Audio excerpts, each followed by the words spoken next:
कैसे हैं सभी?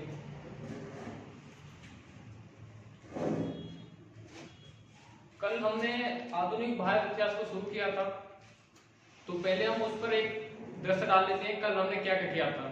ठीक है, तो आधुनिक भारत के इतिहास में कल हमने पहला देखा था 18वीं सदी के पूर्वार्ध में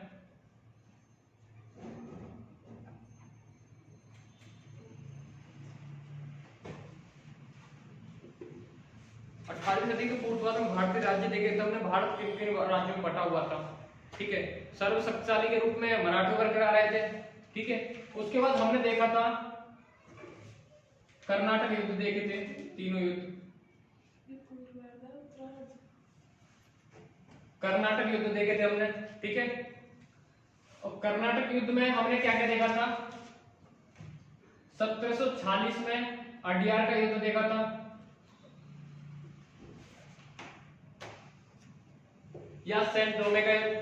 ठीक है, उसके बाद हमने देखा था 1748 में 1748 में हमने क्या देखा था? मैंने कल कराया तुमको। ठीक है, एक्सलस आपेल की संधि।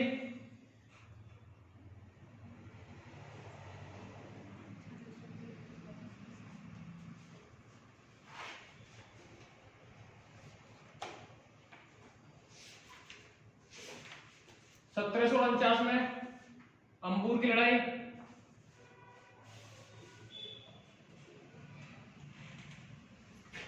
सत्रह सौ 49 में अंबूर की लड़ाई देखी थी। ठीक है, उसके बाद क्या देखा था हमने? 1755 में पांडिचेरी की संधि।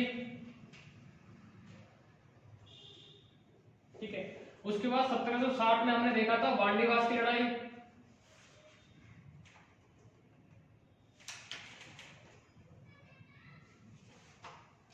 और उसके बाद हमने क्या देखा था? 1763 में पेरिस समझौता यानी पेरिस संधि। और इसमें 1760 में वांडीवास की लड़ाई में फ्रांसीसियों की निर्णायक हार होती है, और उसके बाद पेरिस संधि होती है। पेरिस संधि में फ्रांसीसी अंग्रेजों की सर्वोच्चता स्वीकार कर लेते हैं। उसके बाद फ्रांसीसियों को केवल व्यापार करने की ही अनुमति मिलती है, ना ही वो सेना रख सकते थे, ना ही किलेबंदी कर सकते थे। ठीक है, उससे आगे हम बात करेंगे आज। ठीक है, आज हम बात करेंगे बंगाल विजय पर। ठीक है, चलिए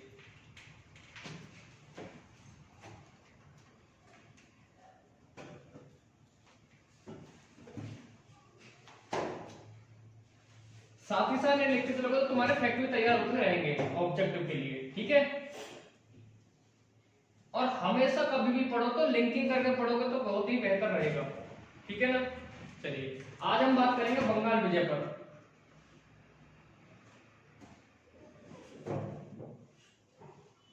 तो शीर्षक डालिए बंगाल विजय। ठीक है, और बंगाल विजय में हम पढ़ेंगे प्लासी का युद्ध।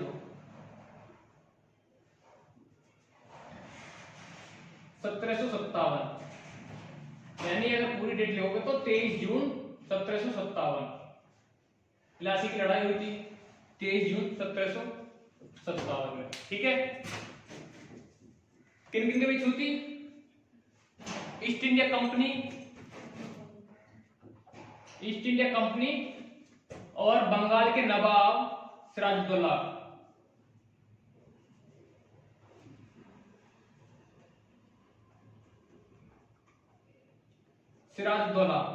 ईस्ट इंडिया कंपनी का नेतृत्व किया था खिलाय ने।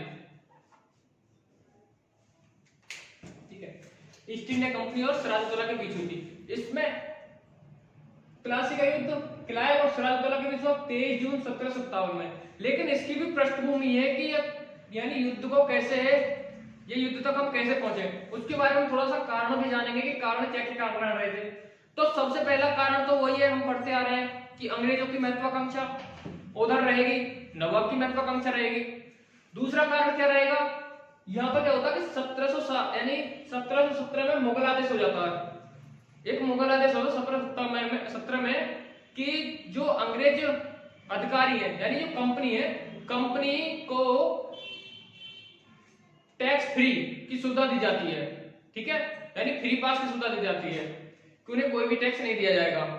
यह भी एक चुनौती का कारण बनता है, क्योंकि भारतीयों से तो टैक्स लिया जाता था, उनको फ्री पास थी, तो यह भी नवाब को एक चुनौती लगती है, ठीक है। उसके बाद नवाब की संप्रभुता की चुनौती, यानी क्या होता है कि ये बंगाल में कारखानों की किलेबंदी करते हैं, सिराजुद्दौला के कहने के बावजूद भी वो नहीं मानते, तो ये भी एक कारण बनता है इसकी लड़ाई का। दूसरा कारण क्या था कि जब अंग्रेज ज्यादा ही, यानी किलेबंदी करना और सेना फ्री पास नहीं देना, अंग्रेजों से ज्यादा अत्याचार करना, तो सिराजुद्दौला नवाब ने क्या किया, उनको एक बार खदेड़ दिया 1756 में। तो अंग्रेज हॉल्टर युद्ध में जाकर शरण लेते हैं। तो उन्हें फिर अंग्रेज क्या होता कि उसी समय एक, अगर आधुनिक हम इतिहासकार की बात करें तो उन्होंने बताया कि वो मनगढ़ंत कहानी थी, यानी इतिहास में ऐसी कोई पुष्टि नहीं हो पाई अभी भी। लेकिन कालकोठरी की घटना जो है वो एक हॉलवेल नामक अधिकारी था जो उसमें जीवित बचा था, वो बताता कि हम जीवित बचे थे। कम लगभग 146 लोगों को एक कालकोठरी में बंद कर दिया था 14x10 के, ठीक है, कमरे में 146 लोगों को, जिसमें स्त्रियां थे, बच्चे भी थे, अंग्रेज बंदी थे। तो जिसमें से केवल 23 लोग ही जीवित बचते हैं, ये बचा था। हॉलवेल अधिकारी होता है वो इसमें था, वो बचता तो वो बताता है। लेकिन जो इतिहासकार हैं वो बताते हैं कि ऐसा कुछ नहीं हुआ था, एक मनगढ़ंत कहानी थी जिससे अंग्रेजों को एकजुट किया जा सके और भारत के प्रति आक्रामक नीति को अपनाया जा सके, ठीक है। तो इसमें हम कारण लिखेंगे कुछ, तो हेडिंग डालिए कारण, क्या क्या कारण रहे थे इस युद्ध के। फिर इसमें संधि होती है बाद में, अलीनगर की संधि 1757 में, फरवरी 1757 में, ठीक। लिखिए पहला कारण, लिखिए अंग्रेजों की महत्वाकांक्षा, अंग्रेजों की महत्वाकांक्षा।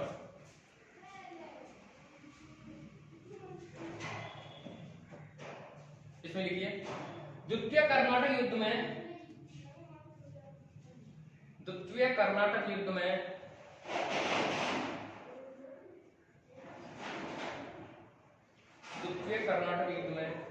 अंग्रेजों की सफलता, द्वितीय कर्नाटक युद्ध में अंग्रेजों की सफलता तथा भारत की, अंग्रेजों की सफलता तथा भारत की परिस्थितियों के कारण, तथा भारत की परिस्थितियों के कारण साम्राज्य विस्तार की लिप्सा, साम्राज्य विस्तार की लिप्सा, यानी भूख विस्तार को बढ़ाना, साम्राज्य विस्तार को करना, साम्राज्य विस्तार की लिप्सा जाग उठी।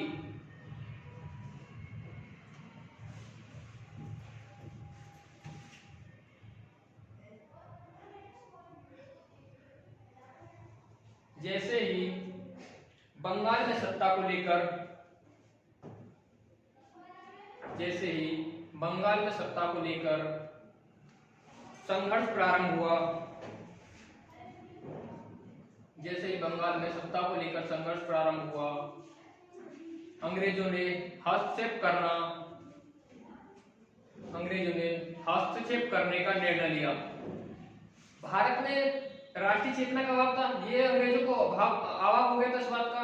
और दूसरा क्या था कि भारत की स्थिति क्या थी उस समय कि उत्तराधिकार को लेकर संघर्ष चल रहा था, हर राज्य में ही उत्तराधिकार को लेकर संघर्ष चल रहा था, ठीक है, यानी कौन शासन पर बैठेगा।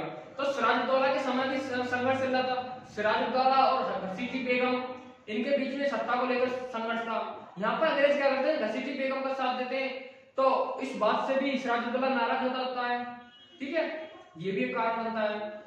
तो अगला लिखिए, अगला पॉइंट नंबर 2, 1717 का मुगल आदेश, इसे मुगल आदेश के नाम से जाते हैं, फ्री पास, दस्तक की सुविधा, ठीक है।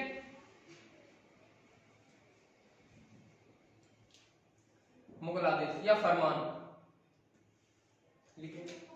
1717 में मुगल शासक, 1717 में मुगल शासक फर्रुखसियार ने, मुगल शासक फर्रुखसियार ने 3000 रुपए प्रतिवर्ष 3000 रुपए प्रति वर्ष कर के बदले, यानी क्या किया था इसने कि केवल तुम मुझे दो प्रति वर्ष 3000 रुपए दो केवल, और उसके बाद तुम मुफ्त में व्यापार करो, यानी कोई भी कहीं भी तुम्हें टैक्स देने की जरूरत नहीं है, फ्री पास की सुविधा दे दी उसने। तो 3000 रुपए प्रति वर्ष कर के बदले अंग्रेजों को बंगाल, बिहार और उड़ीसा में मुफ्त व्यापार की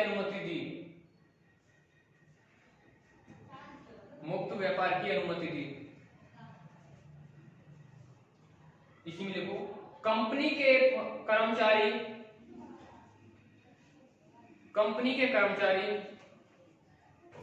निजी व्यापार के लिए भी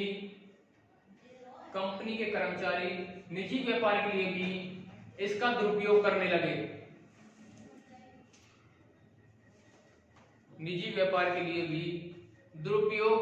या करते थे। ठीक है।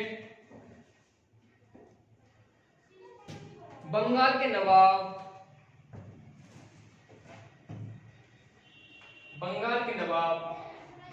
और कंपनी के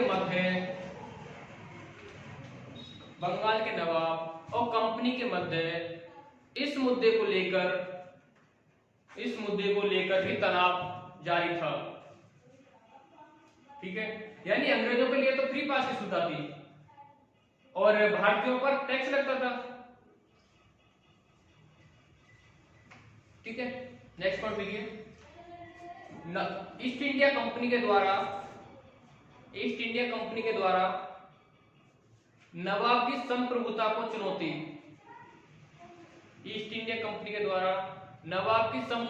चुनौती। देखो इसमें 1756 में सिराजुद्दौला के नवाब बनते ही 1756 में सिराजुद्दौला के नवाब बनते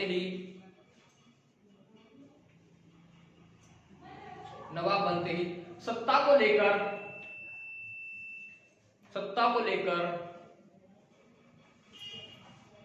संघर्ष प्रारंभ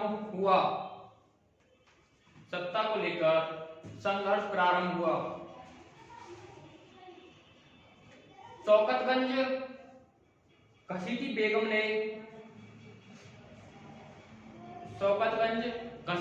ने सिराज की सत्ता को चुनौती दी।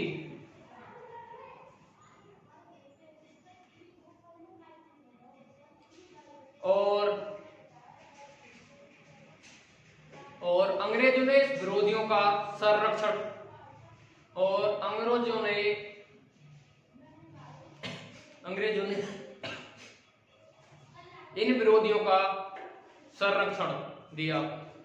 इन विरोधियों को संरक्षण दिया। अतः दोनों में तनाव का होना स्वाभाविक था। ठीक है भाई, जब घसीटी बेगम और शौकतगंज दोनों इसकी सत्ता को चुनौती दे देते हैं और इसका संरक्षण क्या करता है, अंग्रेज संरक्षण देते हैं, अंग्रेज साथ देते हैं, तो इस बात से भी तनाव उत्पन्न हो जाता है अंग्रेजों के बीच और सिराजुद्दौला के मध्य। आगे के इसमें इतना ही नहीं, अंग्रेजों ने कलकत्ता में भारतीय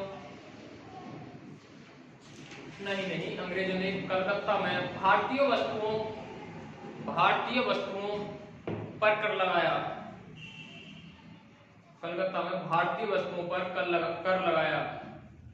और नवाब के मना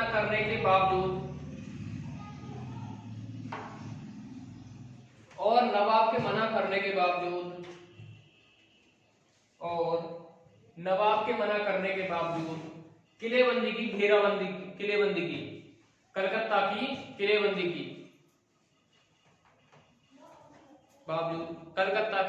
की यह नवाब की संप्रभुता को चुनौती थी। ठीक है। नेक्स्ट देखिए, सिराजुद्दौला का कलकत्ता पर नियंत्रण।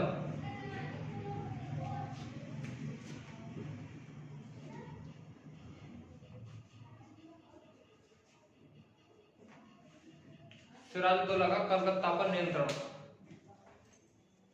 सिराजुद्दौला ने 1756 में सिराजुद्दौला ने 1756 में कलकत्ता पर नियंत्रण स्थापित किया, कलकत्ता पर नियंत्रण स्थापित किया और कलकत्ता की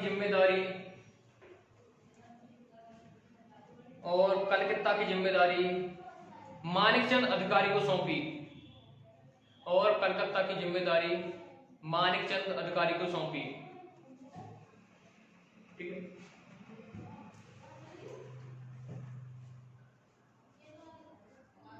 यहाँ पर क्या होता है, 1756 में कलकत्ता पर नियंत्रण स्थापित किया, यानी जैसे अंग्रेज कलकत्ता की किलेबंदी कर रहे थे तो इसने क्या किया, उनको खदेड़ दिया वहां से, और खदेड़ने के बाद अंग्रेजों ने फोल्टा द्वीप पर अपनी जान बचाई। फोल्टा द्वीप पर जाकर छिप जाते हैं अंग्रेज। ठीक है, वहीं से कुछ अंग्रेज आधुनिक इतिहासकार बताते हैं कि जैसे वो वहां से लौटते तो उनमें से हॉलवेल जो अधिकारी था वही बताता कि ऐसा नहीं होता, हम फोल्टा द्वीप पर नहीं छुपे थे, हमें सिराजुद्दौला ने काल कोठरी में बंद किया था। ठीक है, काल कोठरी में बंद किया था। उसकी जो 18 फुट लंबाई थी, 14 के समथिंग उसकी चौड़ाई थी। इसमें 146 लोगों को, 146 अंग्रेज बंदियों को कैद किया था इसने, जिसमें से केवल 23 लोग ही जिंदे बच के आए थे। ठीक है, बहुत बड़ी घटना बताई जाती है। ठीक है, यानी 18/10 के में 146 लोगों को भरना, जिसमें बच्चे भी थे, स्त्रियां भी थी। ठीक है, तो अंग्रेजों ने फोल्टा द्वीप पर अपनी जान बचाई थी। उसके बाद नेक्स्ट लिखिए,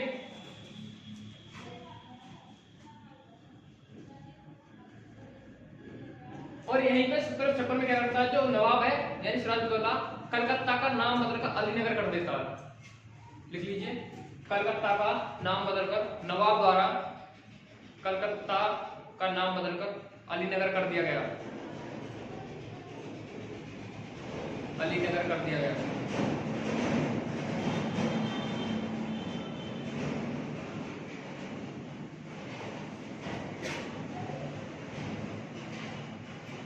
अगला पॉइंट डालिए, काल कोठरी की घटना। 20 जून 1756, 20 जून 1756। ठीक है, इसके बारे में लीजिए, कलकत्ता पर नियंत्रण, कलकत्ता पर नियंत्रण, काल कोठरी की घटना, दुर्घटना या घटना, कलकत्ता पर नियंत्रण, काल कोठरी की दुर्घटना को लेकर भी चर्चित हुआ। कलकत्ता पर नियंत्रण, काल कोठरी की दुर्घटना को लेकर भी चर्चित हुआ।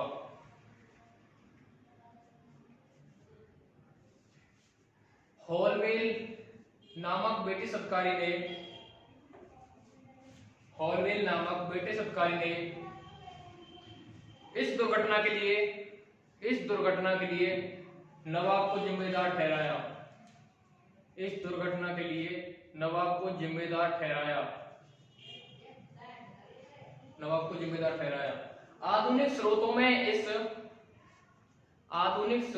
इस घटना की पुष्टि नहीं हुई है, आधुनिक स्रोतों में इस घटना की पुष्टि नहीं हुई है।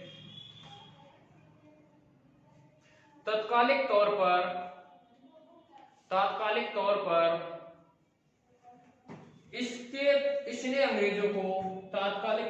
इसने अंग्रेजों को एकजुट किया एवं प्रतिशोध की भावना को प्रेरित भी। ठीक है, यानी अंग्रेजों में एकजुटता आ गई इस बात को सुन करके, काल कोठरी की घटना। ठीक है, 146 लोगों को बंद किया था, 23 लोग जिंदा बचे थे। ठीक है, नेक्स्ट लिखिए अगला पॉइंट, अंग्रेजों का कलकत्ता पर पुनः नियंत्रण, अंग्रेजों का कलकत्ता पर पुनः नियंत्रण। देखो, इस घटना के पश्चात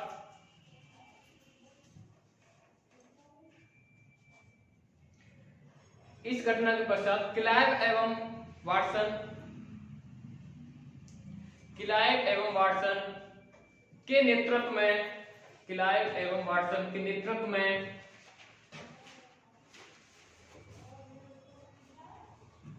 में मद्रास से एक सेना बंगाल भेजी गई।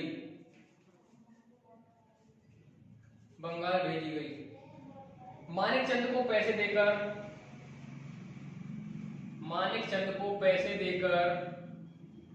कलकत्ता पर नियंत्रण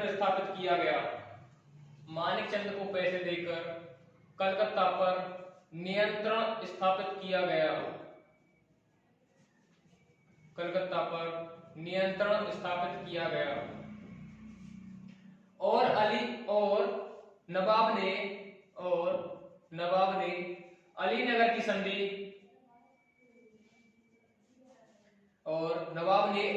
की संधि कोष्टक कर लेना 9 फरवरी 1757 अलीनगर की संधि के द्वारा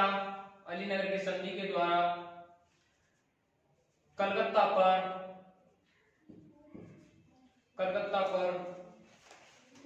अंग्रेजों के नियंत्रण को स्वीकार किया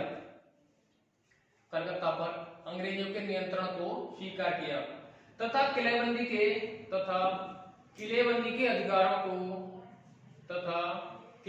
के अधिकारों को मान्यता दी। हालांकि अभी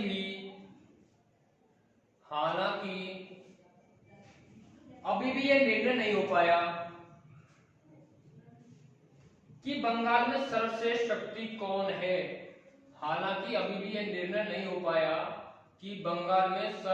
शक्ति कौन है। ठीक है, नेक्स्ट पॉइंट देखिए।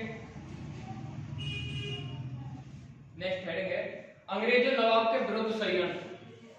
अगला कारण अंग्रेजों का नवाब के विरुद्ध षड्यंत्र। देखो, क्लाइव के द्वारा नवाब को हटाने की योजना बनाई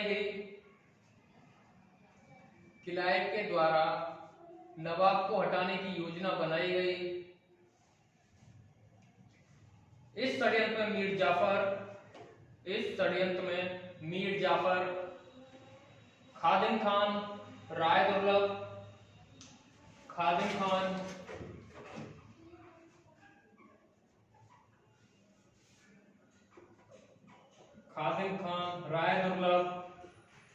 जैसे अधिकारी तथा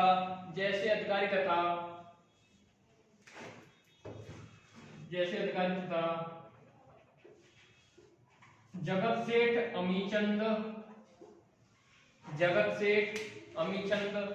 जैसे धनाढ़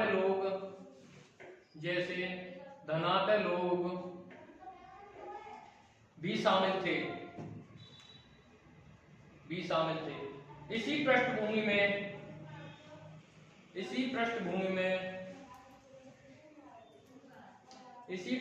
में प्लासी के मैदान में दोनों सेनाओं के मध्य संक्षिप्त लड़ाई हुई और नवाब की पराजय हुई। देखो, जब सबको तो अंग्रेजों ने खरीद लिया था, नवाब की तरफ तो कोई बचा ही नहीं, नवाब अकेला रह गया, तो पराजय तो निश्चित होनी ही थी। ठीक है, चलिए, ये रहे इसके कारण। अब इसमें ये तुम्हारे कारण हो गया, उसमें तुम्हारा घटनाक्रम भी हो गया, परिणाम भी अगर देखा जाए तो परिणाम इसमें ही मिल गए। भाई, परिणाम क्या निकला इसका? अंग्रेजों का अप्रत्यक्ष नियंत्रण हो गया, कलकत्ता पर नियंत्रण होगा, किलेबंदी करने का उन्हें अधिकार मिल गया अलीनगर की संधि से। ठीक है, अलीनगर की संधि कब हुई थी? 1757 में हुई थी, फरवरी 1757 में। इस अलीनगर की संधि से कलकत्ता पर अंग्रेजों का नियंत्रण हो गया। ठीक है, तो उसने किलेबंदी करना स्टार्ट कर दिया। उसके बाद इसका परिणाम क्या निकल सकता? परिणाम यही तो हो गया ना। ठीक है, अब इसमें लिख सकते हो, अगला इसी में से लिख सकते हो कि अंग्रेजों की विजय परिणाम जीत के क्या कारण हो सकते हैं, ठीक है, या सफलता के क्या कारण है। तो हेड डाल लीजिए अंग्रेजों की सफलता के कारण। अब जो सफलता के कारण मुझे लिख पाऊंगा वही तुम्हारे भारतीयों की पराजय के कारण हो जाएंगे। भाई असफलता के कारण, नवाब की असफलता के कारण में बदल जाएगा ना, वही इनकी सफलता है उसकी असफलता है, बात तो एक ही है, ठीक है। तो अंग्रेजों की सफलता के कारण लिख लीजिए पहला पॉइंट, अंग्रेजों का अपेक्षाकृत योग्य होना। भाई अंग्रेज कूटनीति का प्रयोग कर रहे थे, अंग्रेजों ने क्या किया, उसके जो अधिकारी थे बड़े बड़े अधिकारियों को पैसे देकर खरीद लिया, तो उन्होंने दिमाग का भी प्रयोग किया, उन्होंने खरीदा, डायरेक्ट युद्ध न लड़े, ठीक है। भाई पहले उन्होंने देखा था कि जो 1756 में क्या हुआ था कि उसने कलकत्ता पे जैसे किलेबंदी कर रहे थे तो नवाब ने उनको खदेड़ दिया था, उन्होंने अपनी जान हाल्टा द्वीप में जाकर बचाई, ठीक है। उनको दिख गया कि हमें डायरेक्ट तो नहीं हरा सकते, तो उन्होंने क्या काम किया, एक षड्यंत्र रचा। षड्यंत्र में मीर जाफर मानेचंद को पैसे देकर खरीद लिया गया, यानी और भी अधिकारियों को खरीद लिया, सभी को खरीद लिया गया पैसे देकर के, ठीक है। तो योग्य को ही दर्शाता ये, तो अंग्रेजों का अपेक्षाकृत योग्य नेतृत्व, ठीक है। अगला पॉइंट, अंग्रेजों की बेहतर कूटनीति, अंग्रेजों की बेहतर कूटनीति या रणनीति बोल सकते हैं, कूटनीति या रणनीति। अगला लीजिए अंग्रेजों की नौसैनिक श्रेष्ठता, अंग्रेजों की नौसैनिक श्रेष्ठता, अंग्रेजों की नौसैनिक श्रेष्ठता, ठीक है। अगला लिख लीजिए नवाब की अदूरदर्शिता। भाई नवाब शासन पर बैठा था लेकिन उसने अधिकारियों को यह नहीं देखा कौन अधिकारी क्या षड्यंत्र रच रहा है, यानी अदूरदर्शिता थी अधिकारियों के प्रति। भाई वो ध्यान देख नहीं पाया ना वो क्या षड्यंत्र रच रहे हैं, नवाब की अदूरदर्शिता। दूसरा लिखते भ्रष्टाचार एवं षड्यंत्र, भ्रष्टाचार एवं षड्यंत्र। अगला पॉइंट लिख लीजिए राजनीतिक एकता की कमी, ये कॉमन है, राष्ट्रीय एकता की कमी एवं राष्ट्रीय चेतना का अभाव, षड्यंत्र और भ्रष्टाचार हमें बड़े लेवल पर देखने को मिला है, हर में भ्रष्टाचार षड्यंत्र रहा है, ठीक है। अदूरदर्शिता राज्यों की रही है, हर शासक की रहेगी, राष्ट्रीय एकता का अभाव है, राष्ट्रीय चेतना की कमी है, ठीक है। ये भी एक अंग्रेजों की सफलता का मुख्य कारण बनती है, ठीक है। अब तुमसे क्वेश्चन आ जाए कभी भी कि प्लासी के युद्ध में भारतीय शासक यानी प्लासी के युद्ध में भारतीयों की असफलता के कारण क्या रहे होंगे, तो यही पॉइंट कर जाएंगे, इसी में लिख दीजिए कुछ दो चार बातें और, ठीक है। अंग्रेजों की सफलता ही भारतीयों की असफलता रहेगी। चलिए अगला पॉइंट लिखिए, हेडिंग डाल लीजिए प्लासी की लड़ाई की परिणाम।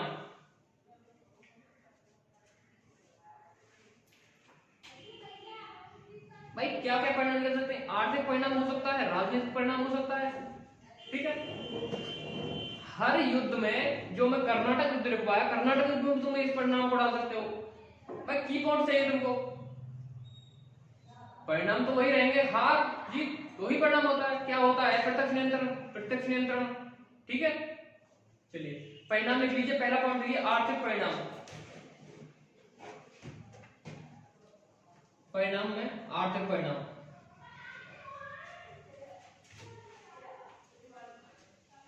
आर्थिक परिणाम क्या क्या हुए निकले इसके, तो परिणाम लिखिए पहला बंगाल के संसाधनों पर अंग्रेजों का नियंत्रण, बंगाल के संसाधनों पर अंग्रेजों का नियंत्रण, और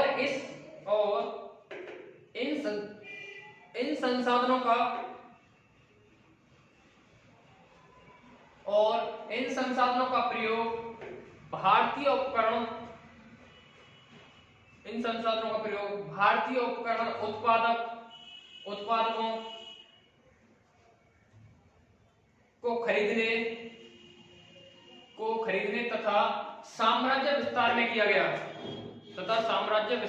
गया,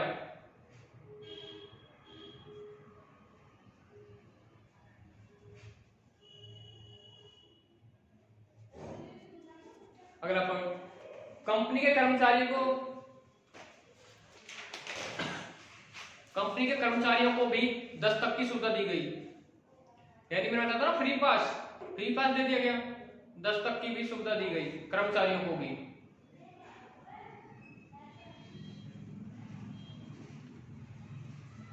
अगला पॉइंट, कंपनी के अधिकारियों को एक बड़ी राशि, कंपनी के अधिकारियों को एक बड़ी राशि हट जाने के रूप में तथा उपहार स्वरूप दी गई, हट जाने के रूप में तथा उपहार स्वरूप दी गई व्यक्तिगत तौर, पुस्तक में लीजिए, व्यक्तिगत तौर पर क्लाइव को, क्योंकि ईस्ट इंडिया कंपनी का नेतृत्व कौन कर रहा था? क्लाइव कर रहा था, तो व्यक्ति कोष्टक में लिख लीजिए व्यक्तिगत रूप से क्लाइव को।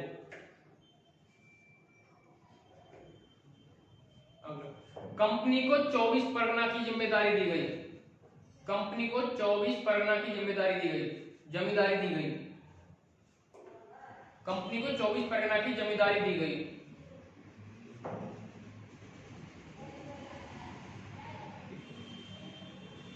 ये दो आर्थिक परिणाम हो गए, ठीक है।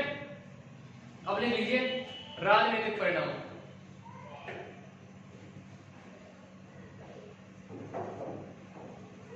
लिखिए राजनीतिक परिणाम लिखिए। पूर्वी भारत में कंपनी की पहचान, पूर्वी भारत में कंपनी की पहचान,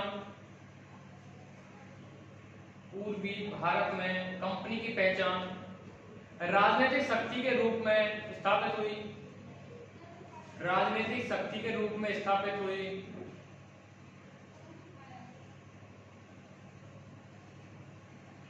नेक्स्ट पॉइंट, बंगाल के प्रशासन पर, बंगाल के प्रशासन पर, बंगाल के प्रशासन पर अंग्रेजों का अप्रत्यक्ष नियंत्रण, अंग्रेजों का अप्रत्यक्ष नियंत्रण हुआ, अंग्रेजों का अप्रत्यक्ष नियंत्रण हुआ।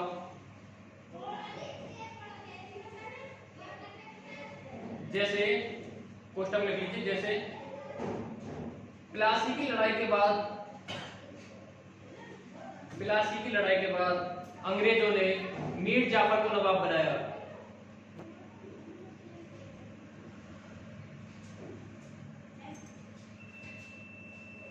अंग्रेजों ने मीर जाफर को नवाब बनाया, ठीक है।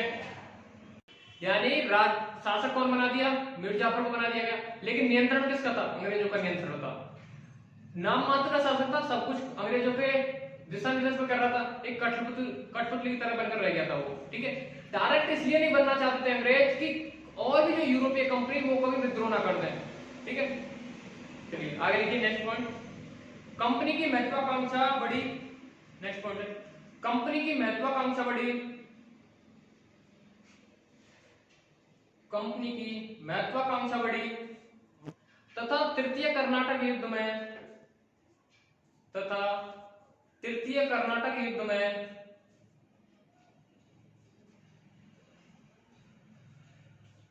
कंपनी की सफलता का,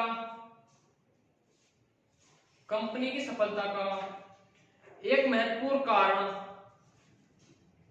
एक महत्वपूर्ण कारण बंगाल से संसाधनों का प्रवाह था, बंगाल से संसाधनों का प्रवाह था, बंगाल से संसाधनों का प्रवाह था। पर तृतीय कर्नाटक युद्ध कब हुआ था? 1756 से 63 के बीच हुआ था, 58 से 63 हुआ था, ठीक है। तो 58 से 63 कर्नाटक तृतीय युद्ध था, लेकिन इससे पहले प्लासी का युद्ध होता है। प्लासी का युद्ध कब हुआ? 1757 में। तो यहां से भी कर्नाटक युद्ध में बहुत बड़ी संख्या में संसाधनों का प्रयोग कहां किया गया? वहां किया गया, ठीक है। चलिए अब नोट करके लिख लीजिए थोड़ा सा। 1757 से 1760 तक, 1757 से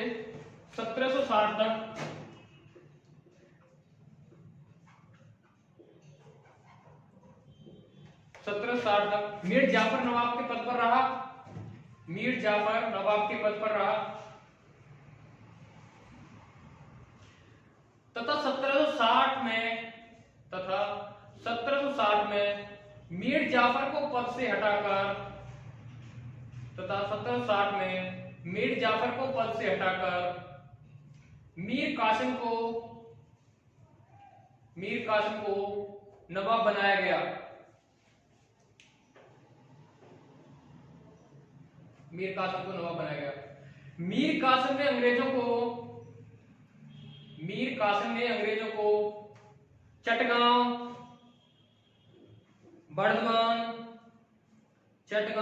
बर्धमान, मिदनापुर की जिम्मेदारी दी एवं आर्थिक जिम्मेदारी दी एवं आर्थिक एवं उपहार वे आर्थिक सुविधाएं दी, वे आर्थिक सुविधाओं की भी जिम्मेदारी दी। ठीक है,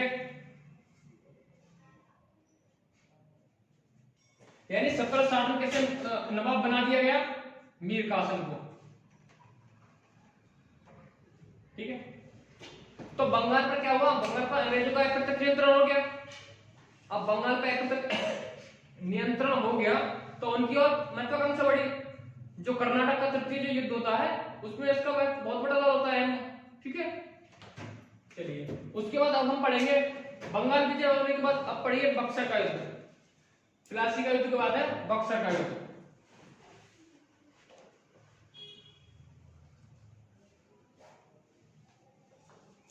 बक्सर का युद्ध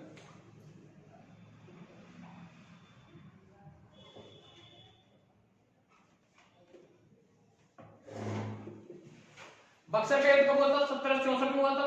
ठीक है, बक्सर का 1764 में किस किस के बीच हुआ था? ईस्ट इंडिया कंपनी और मीर कासिम, सिराजुद्दौला और शाह आलम। ठीक है, यानी ईस्ट इंडिया कंपनी, एक तरफ तो ईस्ट इंडिया कंपनी थी और दूसरी तरफ कौन थे? मीर कासिम, सिराजुद्दौला,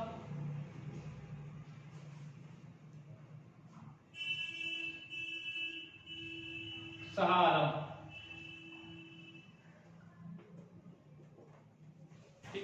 शाह आलम द्वितीय, सॉरी सुजातौला।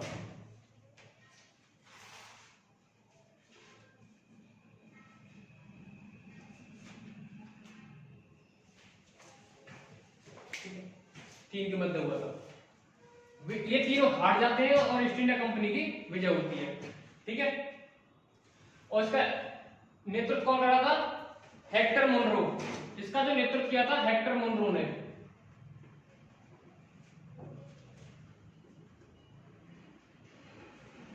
यानी अंग्रेजों की तरफ से किसने नेतृत्व किया था? हेक्टर मोनरो ने।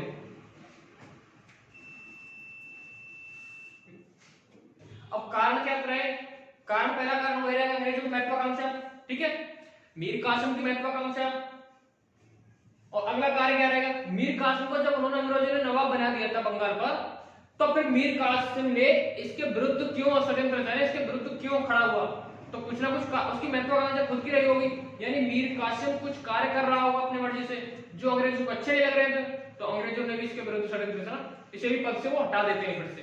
फिर ये तीनों ही एकत्रित होकर के चढ़ाई करते हैं और बक्सर का युद्ध होता है, जिसमें ये तीनों हार जाते हैं और हेक्टर मोनरो यानी अंग्रेजों की विजय होती है। ठीक है, तो कारण लिख लीजिए। पहला पॉइंट अंग्रेजों की महत्वाकांक्षा लिखिए इसमें।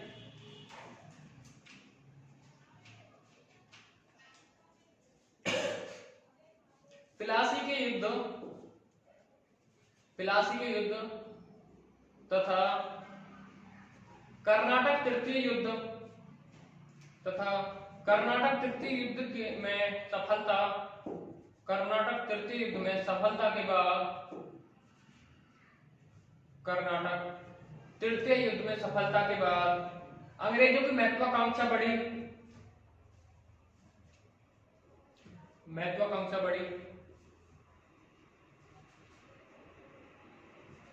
इसी में लिख ले। अगला पॉइंट, प्रत्येक स्थिति में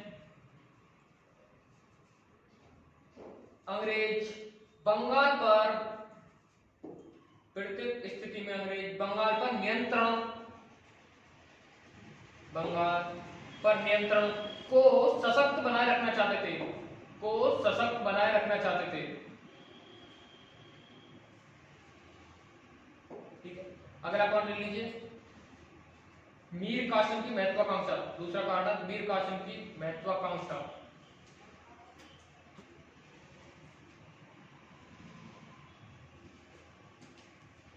लिखिए, मीर कासिम की यह सोच थी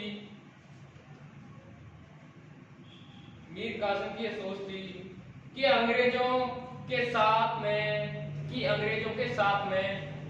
की गई संधि का पालन करते हुए एक संप्रभु शासक के तौर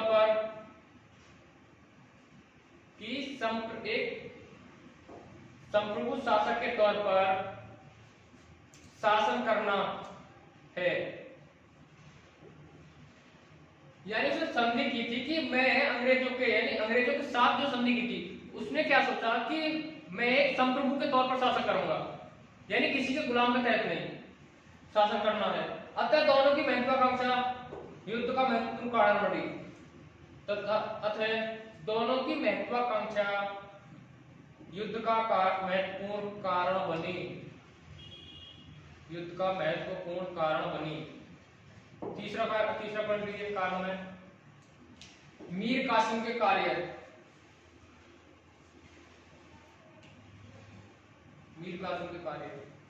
यानी मीर कासिम ने ऐसे कुछ कार्य किए जिससे अंग्रेज असंतोष थे, ठीक है, अंग्रेजों को अच्छा नहीं लगा। जैसे उन्होंने मुंगेर राजधानी बनाया, कुछ ऐसे ही लिखिए इसमें। कासिम के कुछ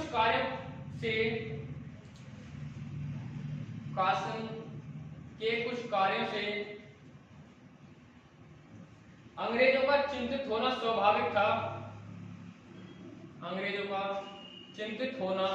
स्वाभाविक था। जैसे कासिम ने मुर्शिदाबाद के स्थान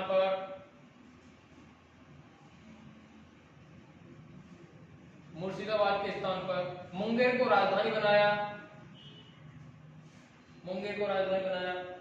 मुंगेर में तोप व बंदूक बनाने के कारखाने खोले।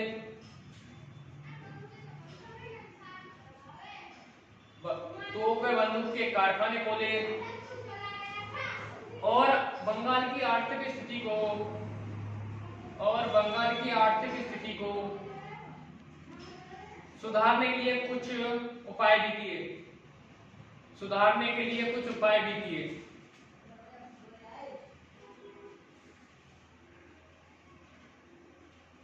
अगला काम 1717 के फरमान को लेकर भी तनाव।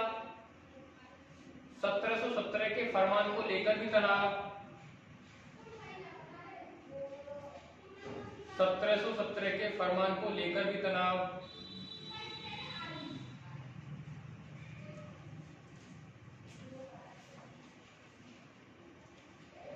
इसमें प्लासी की तरह बक्सर के युद्ध का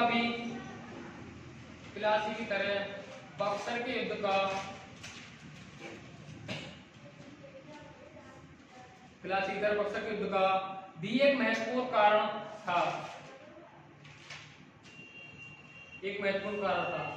कंपनी के कर्मचारियों के द्वारा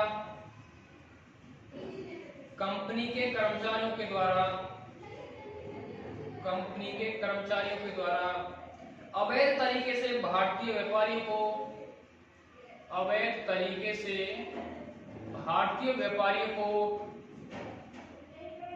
दस्तक की सुविधा कराई जा रही थी।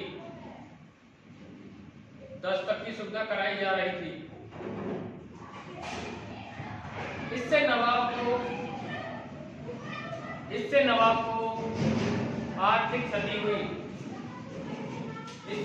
को आर्थिक क्षति हुई। यह आर्थिक क्षति हो रही थी, ठीक है। इस मुद्दे पर कंपनी से बातचीत हुई। इस मुद्दे पर कंपनी से बातचीत हुई, कंपनी से बातचीत हुई, लेकिन समस्या का समाधान नहीं हो पाया, लेकिन समस्या का समाधान नहीं हो पाया।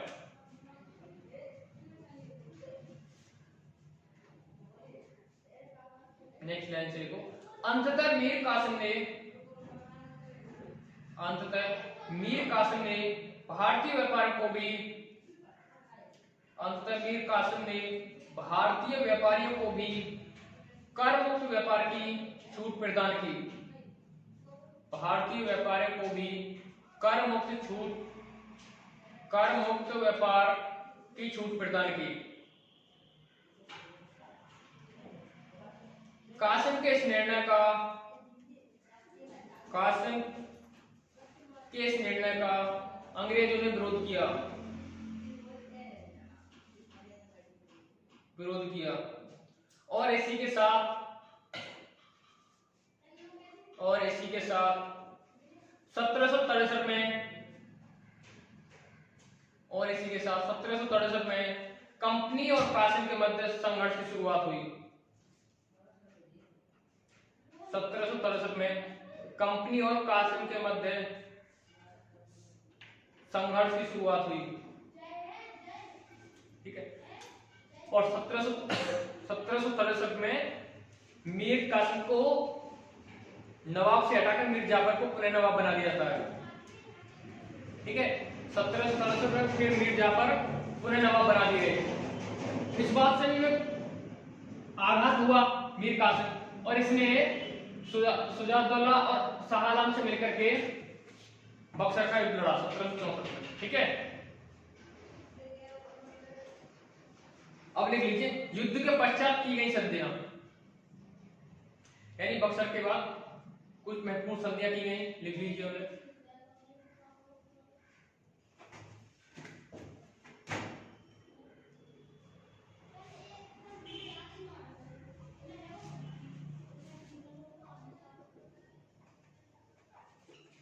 पहला देखो नंबर 1, मुगलों के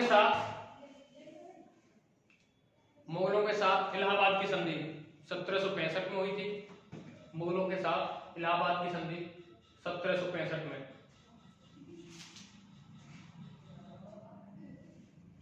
इसमें लिखिए मुगल बादशाह को इस संधि में क्या प्रावधान था। मुगल बादशाह को 26 लाख रुपए, मुगल बादशाह को 26 लाख रुपए वार्षिक पेंशन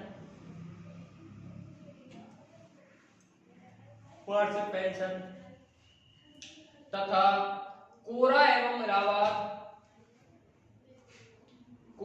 इलाहाबाद का क्षेत्र दिए गए। नेक्स्ट पॉइंट इसमें मुगल बादशाह से अंग्रेजों ने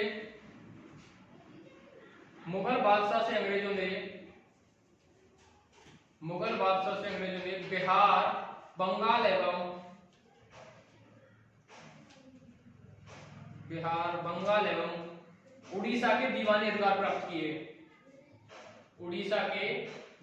अधिकार प्राप्त किए, ठीक है। Got it. नेक्स्ट लिखिए नंबर 2 है अवध से इलाहाबाद की संधि।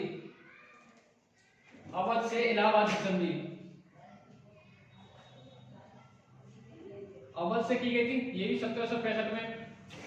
अवध से इलाहाबाद की संधि, इसमें लिख लीजिए अवध से 50 लाख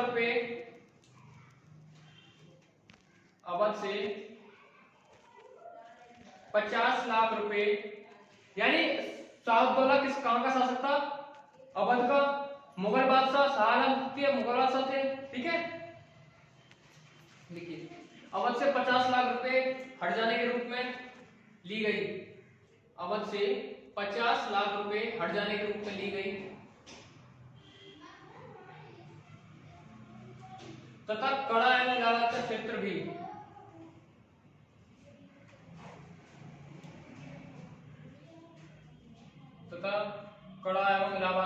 भी यानी अवध से किराराबाद का क्षेत्र किसके अंदर था? अवध के अंदर। इससे लिया है इन्होंने और किसको दिया था? मुगल बादशाह को। ने इसमें लिख नेक्स्ट पॉइंट, अवध की सुरक्षा की जिम्मेदारी, अवध की सुरक्षा की जिम्मेदारी अंग्रेजों पर थी। अवध की सुरक्षा की जिम्मेदारी अंग्रेजों पर थी और इस खर्च की अदायगी अवध को करानी थी और इस खर्च की अदायगी अवध को करानी थी। यानी अवध की यानी सुरक्षा कौन करेगा? अंग्रेज करेंगे और इसकी जो सैन्य खर्च आएगा वो कौन करेगा? अवध का शासक। ठीक है, अवध का शासक इसका खर्च करेगा, अदायगी कौन करेगा? शासक। सुरक्षा की जिम्मेदारी कौन थी? अंग्रेजों को। ठीक है, यानी इस तरह से अवध को भी अपने नियंत्रण में लेना था। अगला पॉइंट लीजिए, कंपनी के, अगला पॉइंट इसी में, कंपनी के कर्मचारियों को अवध में, कंपनी के कर्मचारियों को अवध में व्यापारिक सुविधाएं भी दी गई, व्यापारिक सुविधाएं भी दी गई। ठीक है,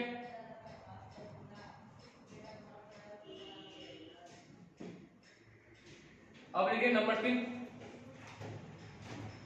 बंगाल के नवाब से संधि। इसके बाद कौन नजमुद्दौला नवाब बनता है?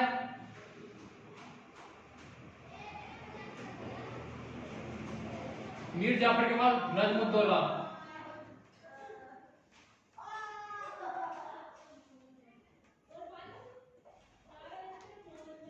ये भी 1765 में हुई, यानी 1765 में 3 संधि हुई थी।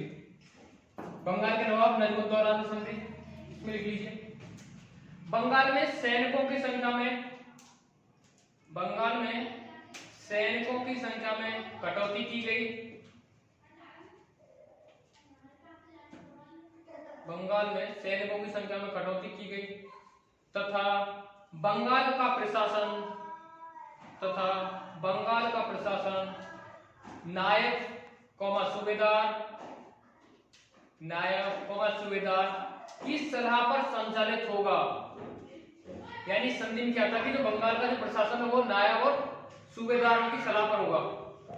सूबेदार नवाब जैसे चलाएंगे ऐसा शासन चलेगा। और इसकी नियुक्ति और इनकी जो नियुक्ति करेगा वो कौन करेगा? अंग्रेज। और इनकी नियुक्ति अंग्रेजों द्वारा की जाएगी, और इनकी नियुक्ति अंग्रेजों द्वारा की जाएगी। ठीक है, इसके बाद आते हैं इसके परिणाम। तो परिणाम क्या है मैं बता चुका हूं पहले तुमको। प्लासी के जो परिणाम है वही इसमें परिणाम रहेंगे। परिणाम क्या रहेगा? यानी बंगाल और अवध पर अंग्रेजों का अप्रत्यक्ष नियंत्रण हो गया। संसाधनों पर भी अप्रत्यक्ष नियंत्रण रहेगा। संसाधनों पर किसका नियंत्रण हो जाएगा? अंग्रेजों का नियंत्रण हो जाएगा। ठीक है, और क्या था? सैन्य खर्च कौन देगा? नवाब देंगे। सुरक्षा की जिम्मेदारी किसके अंदर थी? अंग्रेजों के अंदर थी। ठीक है, यही इसके कारण बन जाएंगे परिणाम में। ठीक है,